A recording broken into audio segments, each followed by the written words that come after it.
এখন আমি আপনাদেরকে বলবো যে আমি তাদের সাথে আপোষ হওয়ার জন্য অনেক চেষ্টা করছি, তারা আপোষ হতে চায় না, তারা মোটা অঙ্কের অনেক টাকা দাবি করে।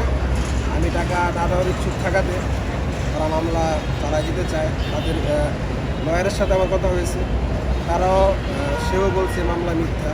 যাই হোক, এখন আমি আপনাদেরকে আজকে যে ভিডিওটি আমি করার উদ্দেশ্য ভিডিওটি হচ্ছে আমার যে দেনমোহরের টাকা প্রায় 4 লক্ষ টাকা সব মিলে, তো 4 লক্ষ টাকা থেকে আমার প্রায় 3 লক্ষ টাকা অলরেডি দেওয়া হয়ে গেছে। আমি গত দিনে 50,000 টাকা দিয়ে আসছি। আজকে আপনাদেরকে আমি টাকা দেই, টাকা আমার যে কোর্টে গেলে যায় উকিলের পিছনে আমার একটা মামলা একসাথে ডেট করে আমার বহুত টাকা নষ্ট হয়।